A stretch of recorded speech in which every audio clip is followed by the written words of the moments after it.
Doing good? Awesome. Did Kwon look for, full padded practice that he's been doing tomorrow? I thought he looked pretty good. He's I've got to go back and watch the tape, but watch him closely during our little tackling drill that we do before practice, and just to let him get loose and get comfortable again. But he's been building, he's been working for this for a while, so it's gonna be cool to see him out there if he can make it out there Saturday. So. Is it something with him where for him to play, you would need to feel comfortable with him getting 100% of the snaps? Not necessarily. Dre Greenlaw's done such a good job over the course of the year. Still want to make sure he's included in the game plan and all that stuff. But again, there's still a couple more hurdles that Kwon also has to go through. But want to make sure Dre is fully involved also. How about D? How's D coming? D's coming along good. Same thing. He's got some things to work through this week too. But so far, so good. Well, there's, I guess, different reasons for it, but you look in games when D has not played versus games when he has played, obviously the sack numbers are up, just the numbers overall are up.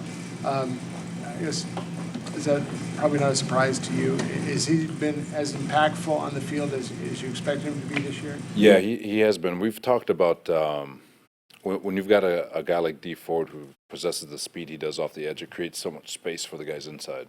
And whenever you've got a guy outside that can create the space where you get a true one-on-one where they can't get a hand on you, there's no makeshift double team, it just makes everybody on the defensive line better. It kind of unlocks everything. So he's a major asset. That's why he's one of the best in football. That's why he was thought after this past last season. So hopefully he continues to move in the right direction and we can get him back. Robert, from a technical standpoint, what's the most impressive or unique thing about Nick in his rookie season?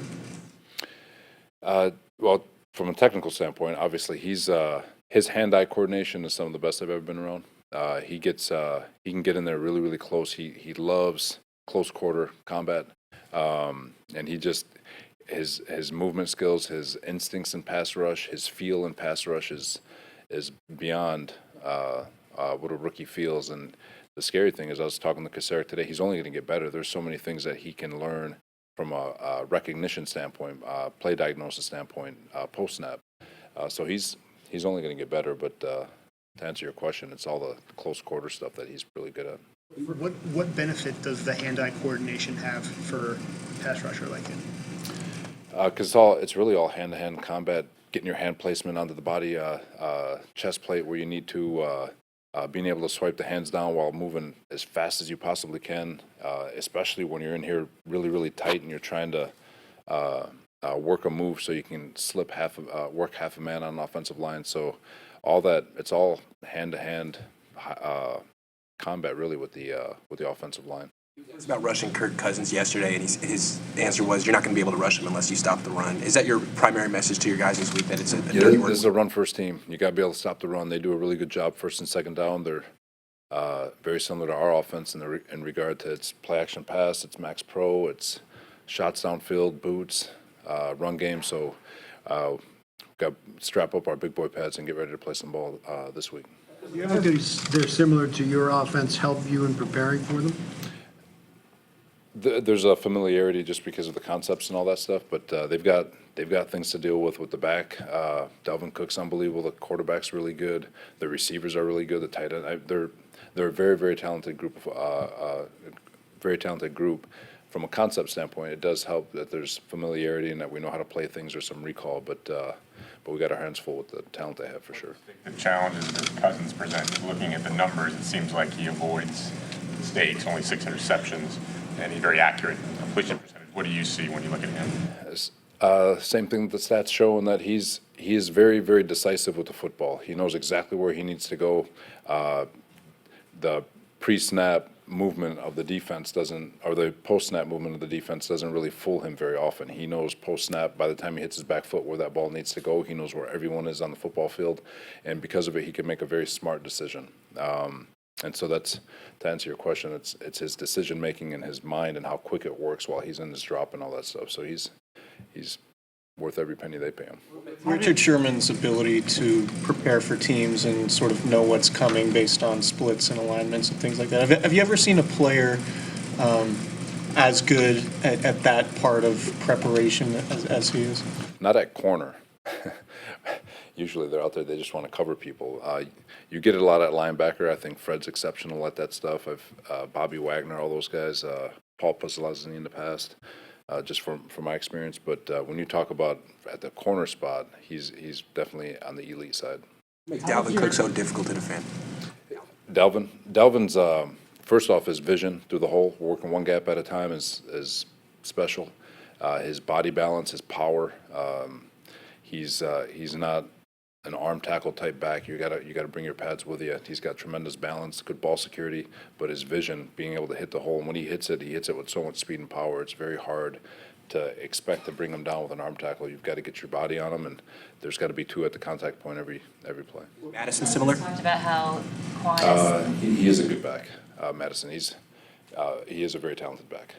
How was your Bosa has interview? talked about how Kwon Alexander is like an MVP of the team because of his energy. How important is that to get that back on the field? Having Kwon is exciting. He brings a lot of juice, a lot of energy. He gets even in practice, if there's a lull in practice, he's the first to speak up to get guys going.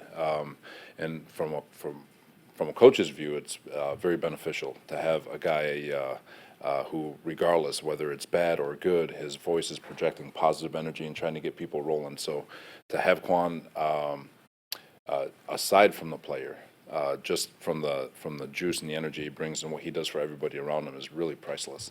With Sherman's preparation, again, is that something that is only unique to just a very small group of people, like an innate ability, or is that something that maybe could be taught or picked up by another player? I think every player, every human can relentlessly work towards whatever they're trying to get. The ceiling that you're capable of will only be capped by what you're mentally placing on yourself. So I guess to answer your question, I do think that everyone is capable. It's just whether or not you're willing to actually go the extra mile to go do it. Some might have to work harder than others, but I still think it's capable in everybody. How did your interview with the Browns go, and what was that experience like? I'll be honest. Yeah, I'm very grateful for Cleveland coming out here and their hospitality and all that. But I'm so locked in on Minnesota. So with respect to everybody, I just like to keep it about them. Do you understand what Stefanski's imprint on the offense is? A lot of talk about Kubiak and his influence on how it's so similar to what Kyle does, but is there something unique about what Stefanski brings to that? I'm sure there is, because you see a lot of the concepts that Kubiak did. Bob has run back in his when he was coordinator, head coach, and all that stuff, and I'm sure Stefanski through his years has put some wrinkles in there too. So, but there's definitely a foundation that we're very familiar with. That comes from what Coob's been in the past, and it's a really good system. You moved from Witherspoon to Mosley last week in the game. Can you talk about how they've been in practice so far this week? They've been practicing really well. They both have, and they're both competing and looking for an opportunity to play.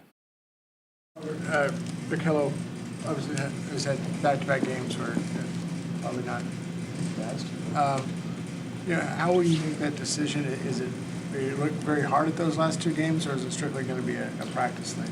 I do. On the, I'll be honest. When you look at it on the surface level, it's very easy to see. It's easy, right?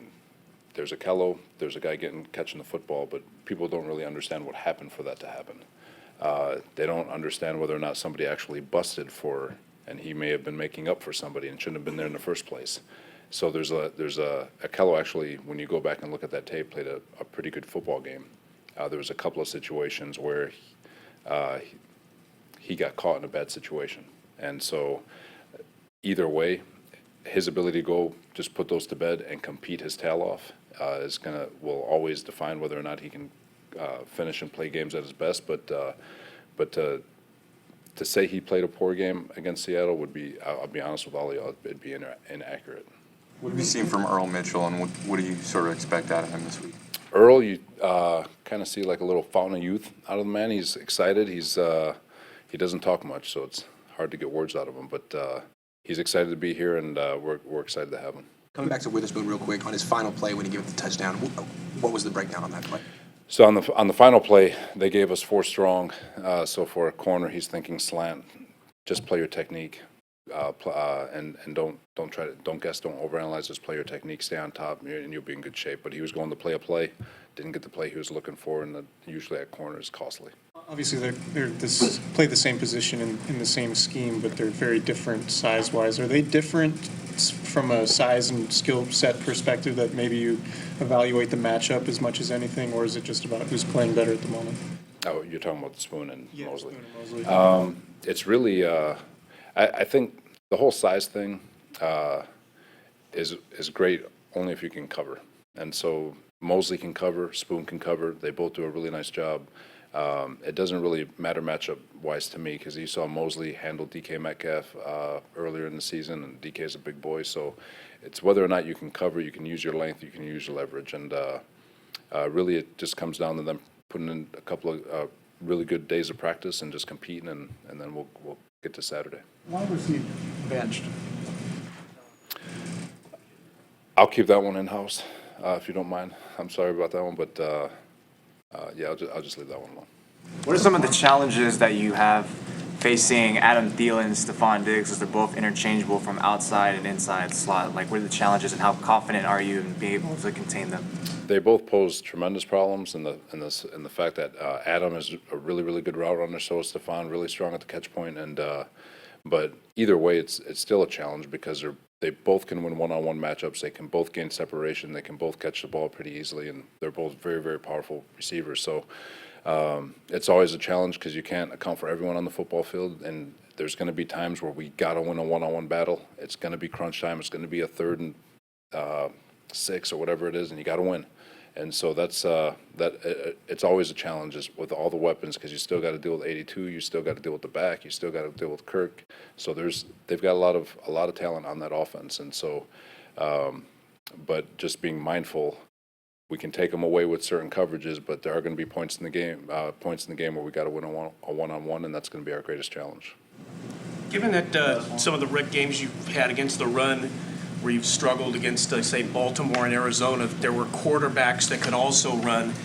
Is Minnesota more of a direct challenge, sort of less deceptive challenge, more of a just take it on at the point of attack team? Yeah, it is more of a old school, grinded out offense. You know, when you look at the Shanahan system and the zone scheme, and going way back to the Denver days with Terrell Davis and all that. So they're a very physical bunch. They really are, and so the challenge really is to we got to do a great job setting edges, filling gaps, and making sure that the back doesn't really have a lane to run through.